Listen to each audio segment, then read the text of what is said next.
बिस्मिल्लाहिर्रहमानिर्रहीम। मुअज़्ज़िज़ नाज़रीन, अस्सलाम वालेकुम व रहमतुल्लाह।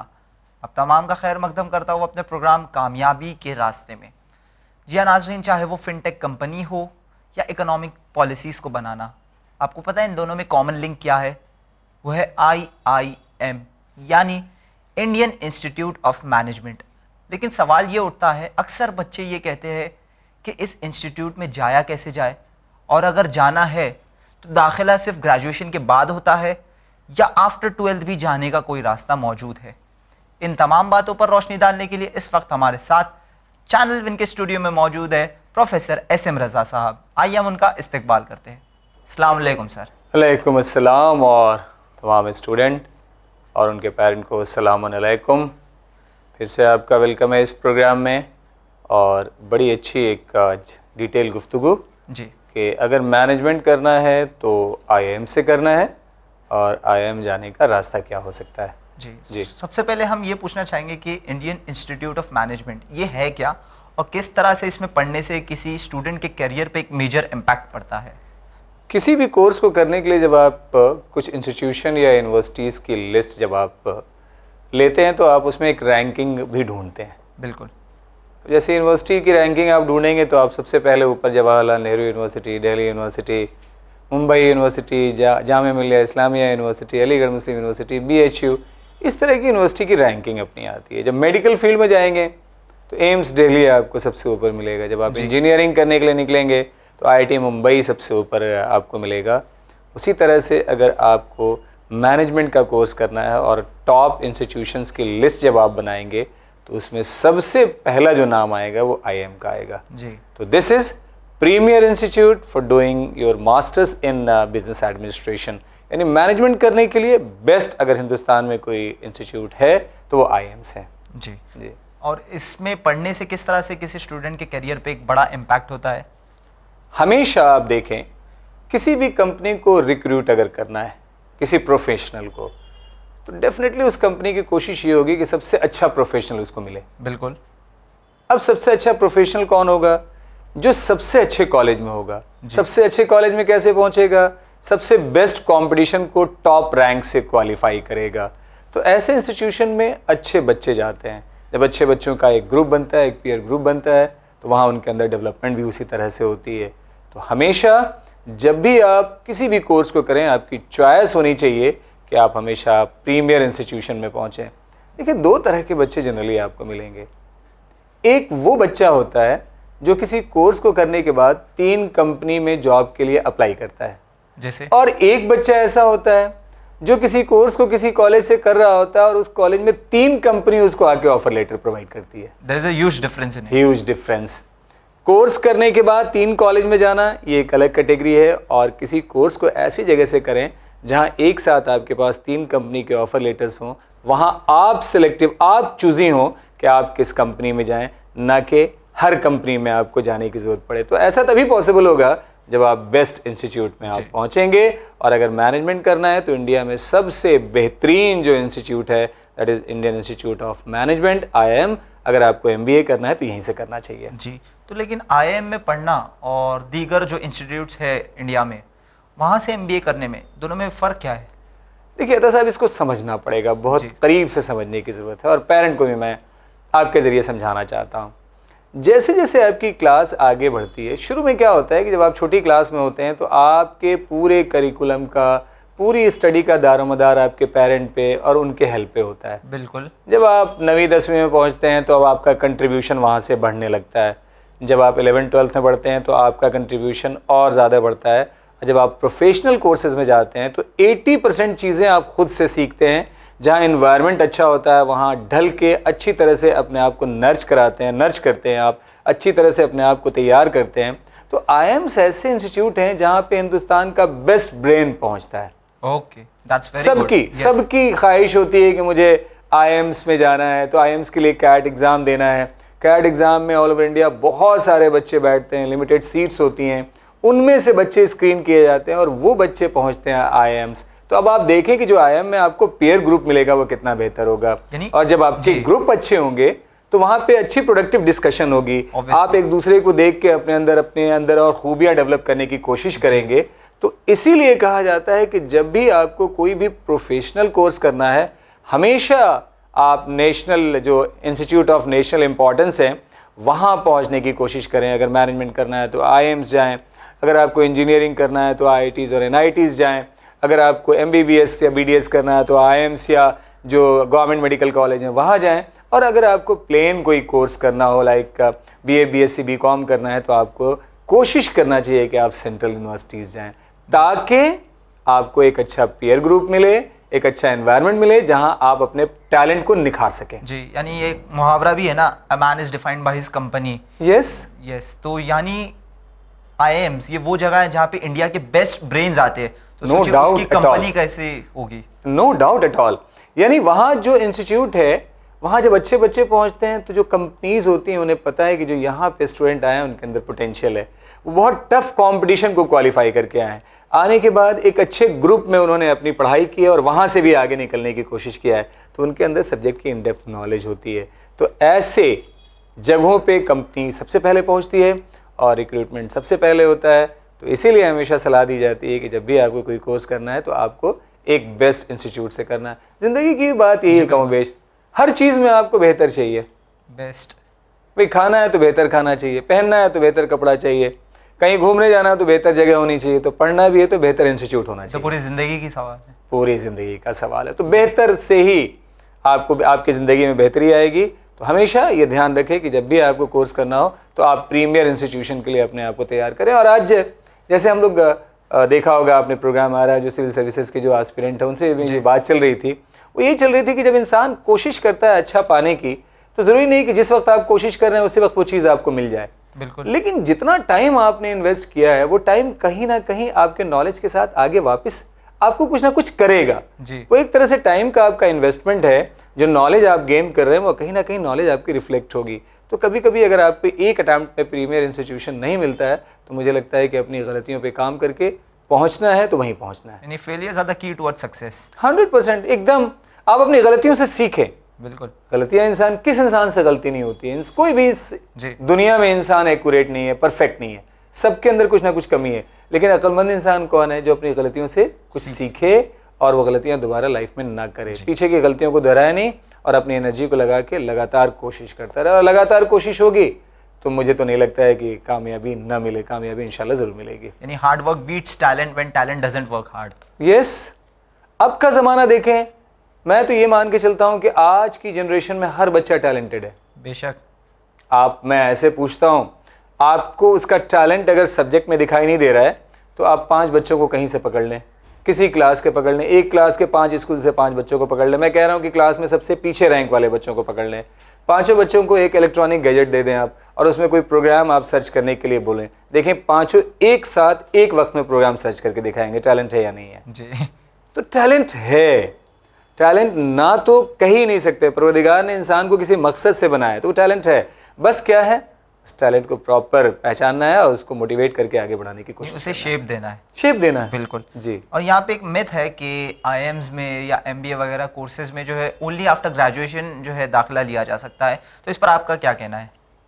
चीज़ें बदल रही हैं जी। जब चीज़ें बदल रही हैं तो साहब, तो देखिए हमने भी लाइफ में देखा होगा कि लोगों के अंदर डिस्ट्रैक्शन बहुत आता है। बिल्कुल। बचपने में एक जनरल सा टेंडेंसी आपने देखा होगा बच्चों का, जब वो हवाई जहाज़ में चलेंगे तो उनसे पूछेगा ज़िंदगी में क्या बनना है, तो पायलट बनना है। जी।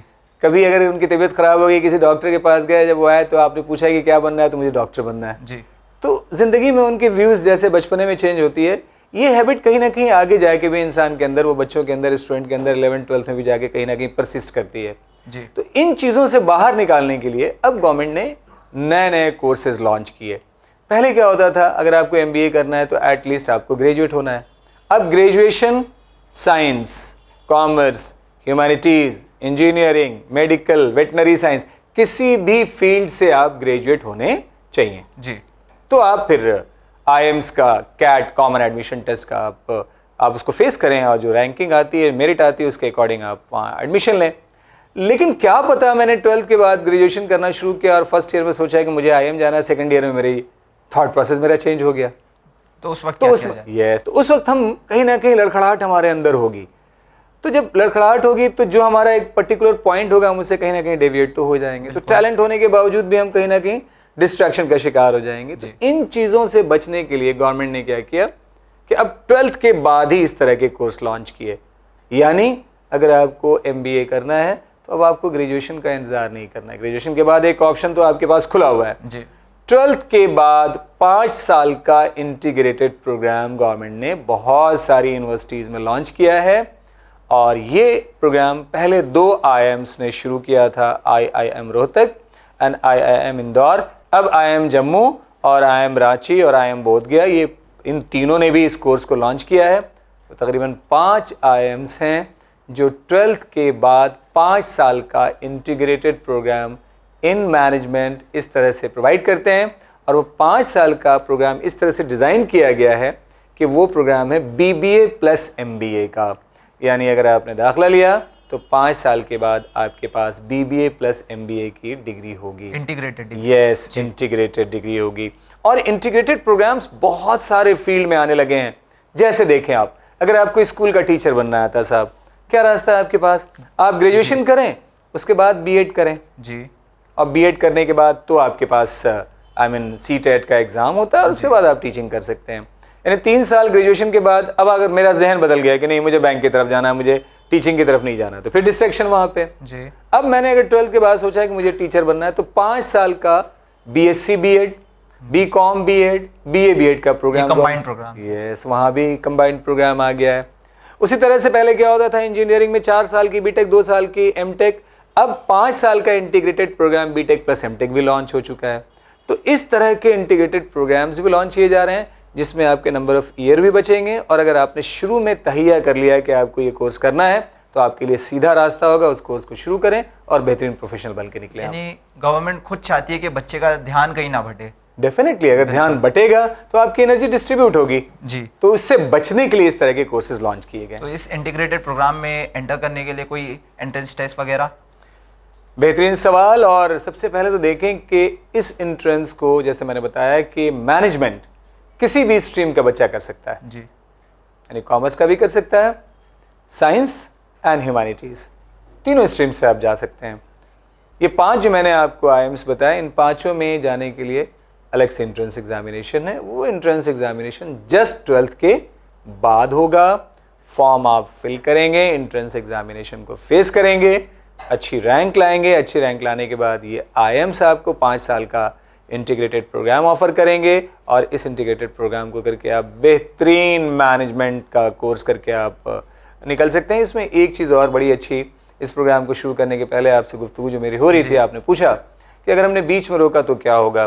तो अगर ये 5 साल का इंटीग्रेटेड प्रोग्राम मैंने BBA प्लस MBA लिया और 3 साल के बाद मुझे लगा कि नहीं मुझे नहीं करना आगे, तो IIMs हमको BBA की डिग्री प्रोवाइड कर देंगे। यानी at least you are secured at BBA। Yes, तो आपको IIMs ने BBA दे दिया। अब BBA के बाद आपको लग रहा नहीं मुझे बैंक मैनेजर की तरफ जाना है, तो आप भी बैंक PO का एग्जाम देके बैंक में मैनेजर बन सकते हैं। जी। अगर आपको लगा कि रेलवे के नॉन टेक्निकल पोस्ट की तरफ जाना, उधर निकल जाएं आप। तो आप अगर चाहें तो BBA के बाद अपने रास्ते को डाइवर्ट कर सकते हैं। लेकिन एक IIM से BBA का होना, आप सोचें कितनी प्रेस्टिजियस डिग्री आपके पास होगी, प्लेसमेंट में कहीं कोई दिक्कत नहीं आएगी। यानी इट इज़ अ वर्दी डिग्री 100%। MBA अगर, और वो भी IIMs, देखें कुछ चीज़ें ऐसी होती हैं, कुछ कॉलेज ऐसे होते हैं, जैसे आपने सोचे अगर आपको कोई कहे कि मैं IIT मुंबई से इंजीनियरिंग कर रहा हूँ तो एक अलग सी इज्जत आपके जहन में उसके लिए आएगी। कोई कहे जवाहरलाल नेहरू से मैं MA कर रहा हूँ, एक अलग सी जिंदगी, एक अलग सी इज्जत आपके जहन में आती है। यहाँ कोई मुंबई में अगर कोई कहे कि मैं मुंबई यूनिवर्सिटी से फलां कोर्स करता हूँ तो एक अलग से आपके, टिस मुंबई से मैं कोई कोर्स कर रहा हूँ तो आपको लगता है कि ये इस स्टूडेंट में लियाकत होगी और डेफिनेटली मेहनत के बलबूते यहाँ पहुँचा होगा। तो जैसी सोच आपकी है वैसी कंपनीज की भी होगी। कंपनी भी सोचेगी ये टैलेंटेड बच्चे हैं, तो ऐसे कॉलेज में रिक्रूटमेंट के लिए कंपनी सबसे पहले अप्रोच करती है जी। तो ऐसे कॉलेज में आप पहुंचेंगे कोर्स करने के बाद, जो आपकी कहीं कोई दिक्कत नहीं आने वाली है। बात आ रही थी एंट्रेंस टेस्ट की, तो that is called as IPMAT entrance test, integrated programme in management aptitude test. या सो बेसिकली ये एंट्रेंस टेस्ट का स्ट्रक्चर क्या है, किस तरीके से ये कंडक्ट किया जाता है? राइट, अब देखें, अभी शुरू में इस प्रोग्राम से जो पेरेंट कनेक्टेड हैं, इंशाल्लाह आप देखेंगे प्रोग्राम को जब सीक्वेंस से देखेंगे तो आपको कुछ चीज़ें हम लोग बार बार करते हैं, बताते भी हैं। हम लोगों ने क्या बताया है कि जिस एंट्रेंस में हर स्ट्रीम का बच्चा बैठ सकता है, उसका सिलेबस ऐसा होता है जो हर स्ट्रीम का बच्चा पहले कभी ना कभी पढ़ चुका होगा। बिल्कुल सही। यानी 10th तक की मैथ्स, जी यानी 10th तक की साइंस, यानी 10th तक के सारे सब्जेक्ट, और साथ साथ करंट अफेयर्स, वो तो कोई भी तैयार कर सकता है। इस तरह के टॉपिक्स होते हैं जिसका एग्जामिनेशन आपको देना है। इंग्लिश आपने 10th तक पढ़ी है, इंग्लिश इसमें आएगी। तो कॉमन चीज़ें, कॉमन टॉपिक्स इसमें रखे जाएंगे, जिन टॉपिक को बड़े आसानी से आप कवर करके ये एंट्रेंस एग्जामिनेशन आप दे सकते हैं। और एंट्रेंस एग्जामिनेशन ऐसा दें, तैयारी करके दें, वो मजबूत तैयारी के साथ दें, ताकि आपका सिलेक्शन हो और आप बेहतरीन कोर्स करके निकलें, ताकि जॉब की आपको परेशानी ना हो। जी, तो गालिबन इसमें कितने सीट्स देती है आईपी मैट एग्जाम में? देखिए, जितने भी अच्छे कॉलेज आप देखेंगे अतः साहब, वहाँ पे सीट्स बहुत ज़्यादा नहीं होती है। किसी कॉलेज में 120 होगी, किसी में 80 होगी, किसी में 100 होगी, किसी में 150 होगी, इससे ज़्यादा सीट्स नहीं होती हैं, क्योंकि ये कोर्स इस तरह से डिज़ाइन भी किया गया है। तो इसीलिए आप सोचें कि इतने सारे बच्चे बैठ रहे हैं, अगर उसमें से 700 या 800 बच्चे लिए जाएँ तो उन बच्चों की लियाकत क्या होगी, और जो बच्चे जाएंगे उनके बीच में आपस में कंपटीशन कितना होगा, और जब कंपटीशन होगा तो उनके अंदर निखार कितना आएगा। जी बिल्कुल। तो इस टेस्ट के लिए आप तैयार हो।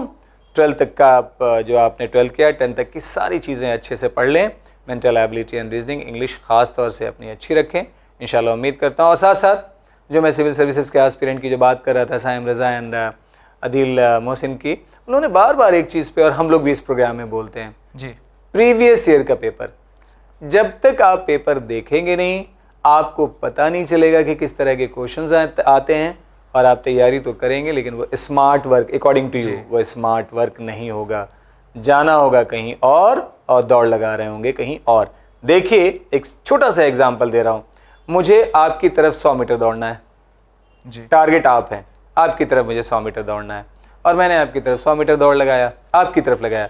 सपोज मैं 100 मीटर 15 सेकंड में आपकी तरफ पहुंचा। जी, एक दूसरा आदमी जो मुझसे तेज दौड़ सकता है, जितनी दूरी पे आप खड़े हैं उतनी दूरी उधर नहीं दौड़ के, जहां आपको पाना है मुझे, उधर नहीं दौड़ के दूसरे डायरेक्शन में एक शख्स दौड़ता है 100 मीटर, और वो 10 सेकंड में दौड़ पूरी करता है।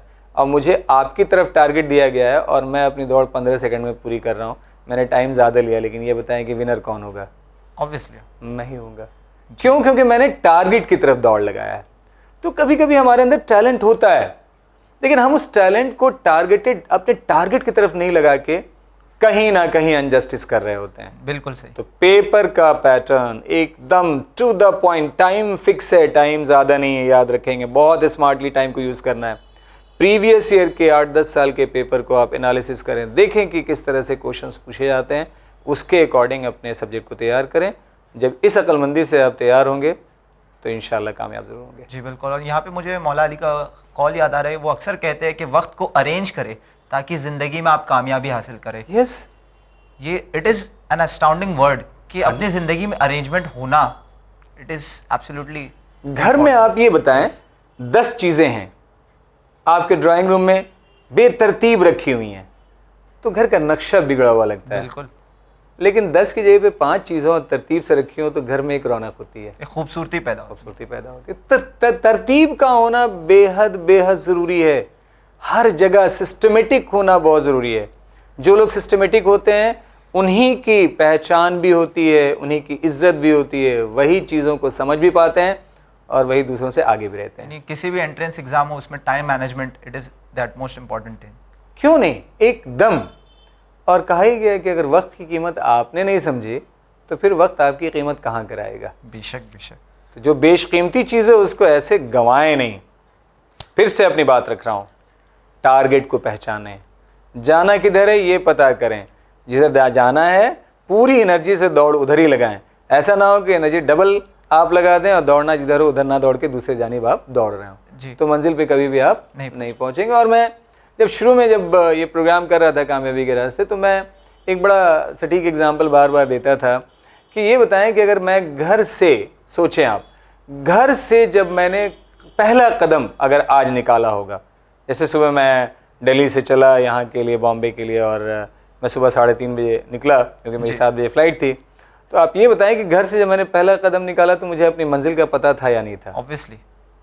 तो जब बिना मंजिल के पता किसी सफ़र का कोई मीनिंग नहीं होता है, तो बिना टारगेट डिसाइड किए हुए पढ़ाई का क्या मीनिंग होगा?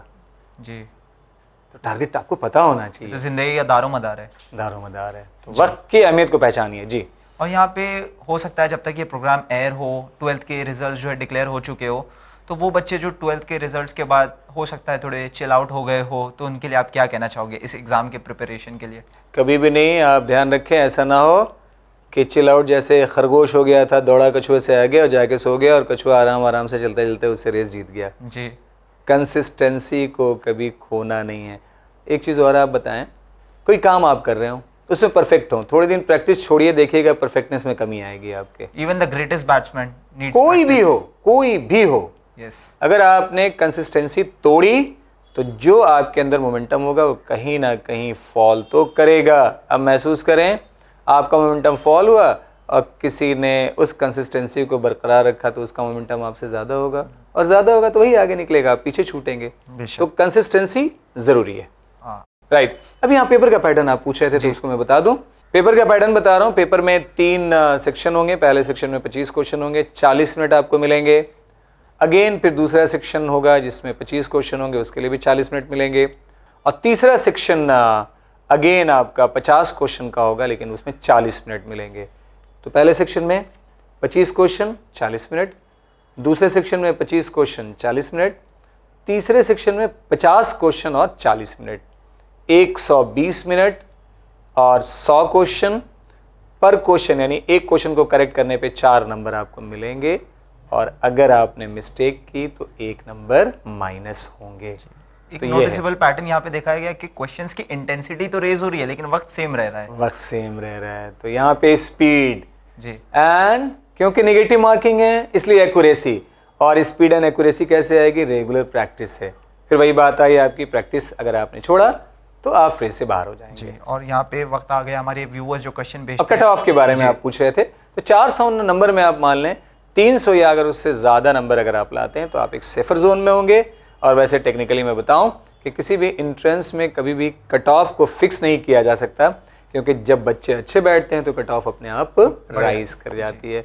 लेकिन इन जनरल देखा गया है कि 300 या उससे ज़्यादा मार्क्स लाते हैं तो आपको किसी ना किसी कॉलेज में ये इंटीग्रेटेड प्रोग्राम ज़रूर मिल जाएगा। जी। और हमारा जो है व्यूअर्स क्वेश्चन भी है, व्यूअर्स अक्सर भेजा करते हैं कि एक व्यूअर ने भेजा है, how good is the integrated MBA programme offered by IIM Indore? Do the students who get admitted join the class after their 3 years BBA along with the students who clear CAT for the 2-year MBA? This is for my son in 12th standard doing his commerce. देखिए, जो IIMs का जो integrated programme है ये एक अलग programme है, और जो आपका ग्रेजुएशन के बाद 2 साल का प्रोग्राम होगा वो एक अलग प्रोग्राम है। हाँ, ये ज़रूर है कि दोनों को अगर आप देखेंगे तो ड्यूरेशन सेम है, क्योंकि 3 साल ग्रेजुएट फिर 2 साल आपका MBA, तो वहाँ भी 5 साल लगना है और यहाँ भी 5 साल लगना है। तो क्या होता है कि ड्यूरेशन सेम है पर ये 2 अलग अलग कोर्सेज हैं। बच्चे एक साथ ज़रूर प्रोग्राम करके बाहर निकलेंगे, लेकिन इन दोनों की क्लासेस डेफिनेटली अलग अलग होंगी, पर ओवरऑल जो डिग्री मिलेगी वो दोनों के लिए एक ही जैसी होगी, मार्केट में एक ही जैसी वैल्यू होगी। जी। और एक क्वेश्चन है कि can I do only a BBA from IIM Indore and then join IIM Ahmedabad for an MBA? क्यों नहीं, आप ये इंटीग्रेटेड प्रोग्राम लें और 3 साल का आप कोर्स करें, और BBA जब आपकी कंप्लीट हो तो आप वहाँ से छोड़ें, फिर कैट की आप तैयारी करें, और कैट को क्रैक करने के बाद आप IIM अहमदाबाद ले लें। और IIM अहमदाबाद जाने के लिए आपको टॉप रैंक्स में आना पड़ेगा। जब तक आप टॉप रैंक में नहीं होंगे, टॉप 100 रैंक में कैट के एंट्रेंस में नहीं आएंगे, आपको IIM अहमदाबाद नहीं मिलेगा, क्योंकि IIM अहमदाबाद सबसे पहली चॉइस होती है। यस, यानी अक्सर कहा जाता है ABC Ahmedabad, Bangalore and Calcutta. Parents से एक दस्तबस्ता गुजारिश कर सकता हूँ कि मैं एक चीज़ का हामी हूँ। मैं अहमदाबाद गया था घूमने के लिए जी। तो मैं जहाँ भी किसी शहर में जाता हूँ अपने बच्चों को वहाँ के प्रीमियर इंस्टीट्यूशन में ले जाकर ज़रूर घुमाता हूँ। जी। तो मैं अपने बच्चों को IIM अहमदाबाद ले गया था। IIM अहमदाबाद घुमाने के बाद मैं अपनी बेटी का तज़किरा कर रहा हूँ, उसके एकदम सोच में बहुत बड़ा फ़र्क डेवलप हुआ। तो एज ए पेरेंट मैं आपसे कह रहा हूँ कि जब भी आप किसी शहर जाएँ और वहाँ पे कोई अगर अच्छा इंस्टीट्यूट है जहाँ आपका बच्चा पहुँचना चाहता है, तो एक बार उसको घुमाएँ ज़रूर।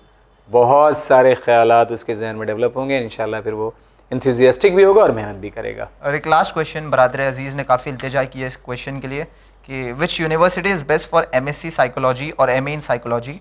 Is IGNOU worth for it for a working professional?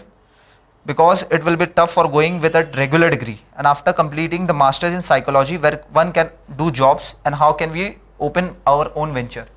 तो बहुत बहुत शुक्रिया इनके सवाल का। और देखिए, व्यूअर्स इस तरह से सवाल पूछते हैं और एक का सवाल दूसरों का सवाल भी बन जाता है। अगर आपको साइकोलॉजी का कोर्स करना है तो मैं तो कहूँगा TISS मुंबई बेहतरीन आपके लिए इंस्टीट्यूट हो सकता है। वैसे किसी भी सेंट्रल यूनिवर्सिटी से आप साइकोलॉजी MA या MSc साइकोलॉजी कर लें, प्लेसमेंट आपके पास है। और मैं कहूँगा स्पेशलाइजेशन करें, क्लिनिकल साइकोलॉजी पे आप कोर्स करें, चाइल्ड साइकोलॉजी पे आप कोर्स करें, उससे और भी प्लेसमेंट में आपकी आसानी होगी। तो मेरे अकॉर्डिंग अगर आप पूछेंगे तो मैं कहूँगा टिस मुंबई। सर बहुत बहुत शुक्रिया। इंशाल्लाह उम्मीद करते हैं आपसे दोबारा मुलाकात होगी। नाजरीन, उम्मीद करते हैं सर ने जो इन्फॉर्मेशन बताई है उससे आपने इस्तेफादा हासिल किया होगा। अगर आपका कोई भी सवाल है जो आप चाहते हैं कि यहाँ पूछा जाए तो हमें ज़रूर लिखिए winislam@gmail.com पर। इंशाल्लाह आपके सवालों के जवाबात यहाँ पे पेश किए जाएंगे। हम लेते हैं आपसे अलविदा, मगर दोबारा मुलाकात होगी एक नए एपिसोड में। तब तक के लिए देखते रहिए चैनल विन। शुक्रिया, खुदा हाफिज़।